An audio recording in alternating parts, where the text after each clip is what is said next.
Hello and welcome to 18 WJTS in.form. I'm your host, Bill Potter. Joining me in the studio is a very special guest, courtesy of Hettinger Beverage, and that is Sarah Panzau Evans. Sarah's got a story to tell, and she comes to the local schools and tells that story. It's an unfortunate story, but has a good meaning and a good ending in the end, as you have an important story to tell. Absolutely. Sarah, you are a national motivational speaker. Yes, sir. First of all, tell us your story, which is a tough story. I was just going to say it's a long one, but I'll do it as short as possible. In 2003, I was a victim of my own drunk driving crash. I was out with quote unquote friends. I use that term loosely all the time. I had been out after a St. Louis Cardinal baseball game, and we were just bar hopping in downtown St. Louis. And I got in my car at 4 o'clock in the morning and made that almost fatal choice to drive home intoxicated. I made it 14 miles out of a 22-mile drive. And I took a 25-mile-an-hour exit ramp that kind of went up at an incline. I took that at 72 miles an hour. They said at the last minute I tried to overcorrect, and I ended up flipping my car off of the exit and landing on top of the guardrail across the highway. I was ejected out of my back windshield, not wearing my seatbelt. So two important points that I like to point out right there: drunk driving and no seatbelt. Like I said, almost proved fatal for me 14 years ago. And that really wasn't the end, because you're in this car, or now you're not in the car, you were ejected. Right. Basically, your life pretty well ended then, or could have. I was, like I said, proved almost fatal. I was given a 0% chance of survival. I had no heartbeat, no pulse, no blood pressure on scene. The paramedics that were on scene actually called the coroner. And they were waiting for the coroner to, I guess he's the one that has to make the official announcement that I've not survived. The policemen that were on scene went to make every parent's worst nightmare call. My mom answered the door at 6:45 a.m. to 2 Illinois State police officers, wanting her to come identify her own daughter. Wow, that's tough. And that was 14 years ago, and after 39 surgeries, here I am today, and I was blessed enough to be able to survive what I've gone through and share my story across the country. 39 surgeries. 39. Okay, and 14 years ago, you're still feeling pain from that, I'm sure. I wake up in pain every day. I go to bed in pain every night. It's not easy. My journey has not been easy, that's for sure. But, my speaking has given me a purpose. I don't just lay in bed and feel sorry for myself. I get up every day and I put one foot in front of the other. And I think that's a very important part of the end of my presentation and what I do in my story is I chose to live after what happened to me. And I chose to not let it take my life. And here I am today. So now you have a new chapter in your life. You have a purpose, and Sir. You are in the area to speak to schools, is what you do. Yes. Tell us what you do at the schools.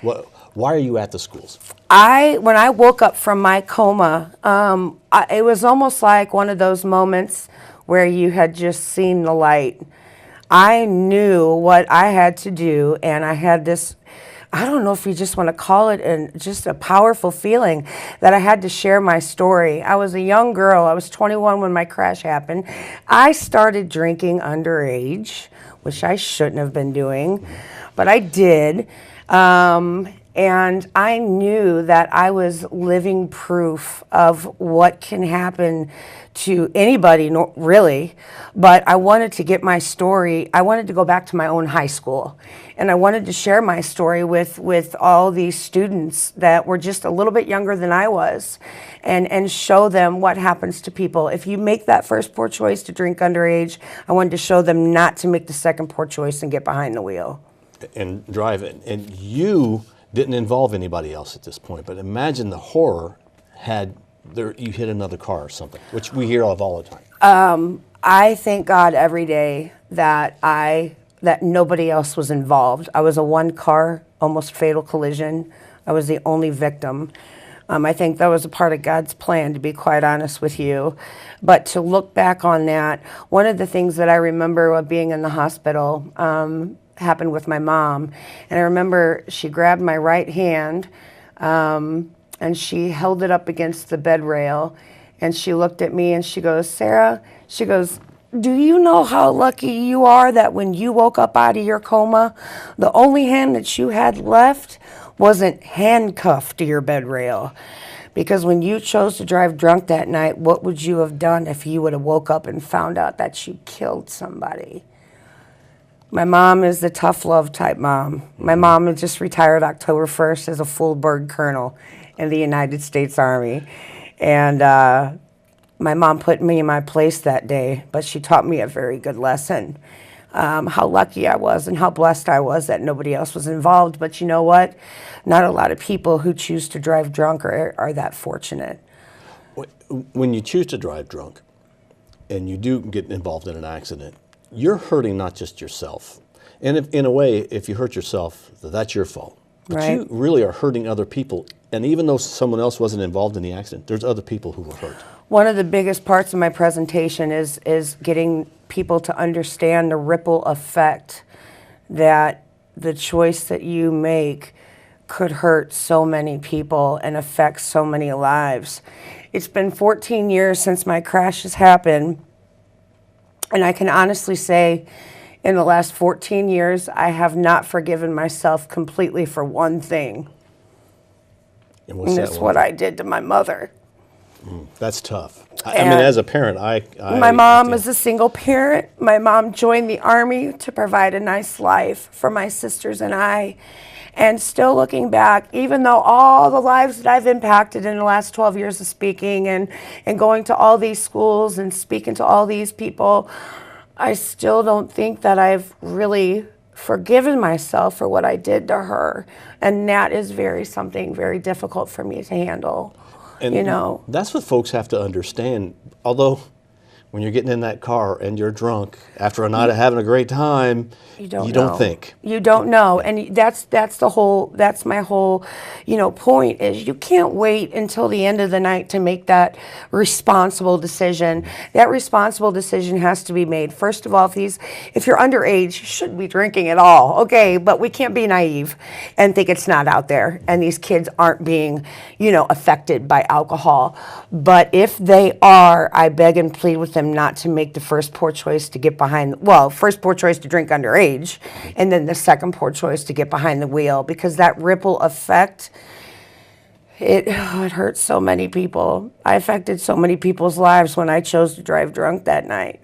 Well, you're doing good work now with your new purpose. Yes, sir. And Hettinger Beverage brings you here. Yeah. Why would Hettinger Beverage do that? Well, and I guess I had been probably speaking on my own for almost a year. I was in 4 states just by word of mouth.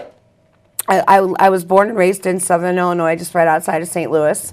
So about 3 hours, 64 west. Okay. And you'll run into my hometown, Belleville, Illinois. And they heard about what I was doing. And Anheuser-Busch, the corporate offices, are in downtown St. Louis. So I think they had a couple cops, a couple police officers that had seen me speak, and maybe a couple teachers contacted Anheuser-Busch, and they were like, you have got to check this girl out. And so Anheuser-Busch called me, and they sent 3 people from corporate to come see me present, and I was signed to the National Speakers Bureau in 2006. So what that means is I work with all the individual wholesalers in the country. They bring me into their cities to speak at schools, to speak at functions. Basically, that's Anheuser-Busch's big role in preventing underage drinking and promoting responsibility. So Hettinger Beverage, this is my 6th year in Jasper. I have reached over 10,000 students in this area in the past 6 years, and it's been an amazing thing. What do you do in your presentation? Are you in a gymnasium and all the kids are on one side, that kind of thing? Yes, Okay. yes. I mean, normally I speak in auditoriums or gymnasiums. I have a preference. I like auditoriums better. It's just, it comes off a little bit sure. better. But all yesterday, I was in Orange County, and I did all gyms, and the presentations were phenomenal. But yeah, I show a video to start out my presentation, and I think you can find clips of the video on YouTube if you search Sarah Panzau. I'm all over YouTube. But I start out with a video, and then they watch the first part of the video. It's basically a chronicle of a high school college athlete and her career as a volleyball player. I was a 2-time All-American college volleyball player. Huge athlete, so of course even more bulletproof than anybody could think that they were. And you know, then it goes into, you see a picture of me in the bar with all the alcohol bottles, and then it kind of flashes in a picture of me on the stretcher at the scene of the crash. And then I come walking out in a black tank top and Nike shorts. I'm covered from head to toe in scars. I show my little arm, and that's part of my shock factor. I want everybody to see what happened to my once beautiful body that I had because of my poor choices. Are you making a difference? I know I'm making a difference. And I don't mean to sound braggadocious when I say that. Right. And every motivational speaker wants to know that they're impacting lives. But when you see the reactions of these students or anybody that I speak to, when you see how many people bombard me after a presentation just to get a glimpse or a picture or an autograph, you can see when I'm presenting, they're all focused on me eating right out of my hand. I've been told I kind of have a gift of being able to relate to any audience that I'm speaking to. So I think I've used that gift. I've always been the center of attention type personality, but I'm using it more today than I ever thought I would. There is so much more that we want to talk to you about, Sarah. That we're going to do 2 shows here on WJTS in.form. So we're going to wrap this show up. We're going to call this part 1. Join us again tomorrow night, as Sarah will be in the studio with us to talk some more about her journey and about decisions that you make that will affect others. Sarah, thank you very much for being with us. Thank you for having me. We'll see you again tomorrow night right here on 18 WJTS in.form. Our guest has been national motivational speaker Sarah Panzau Evans. She is brought to the area by Heading Her Beverage. We'll have WJTS in.form tomorrow night, part 2. Thanks for joining us tonight. Hope to see you tomorrow night. I'm Bill Potter, WJTS. We're local people watching local people.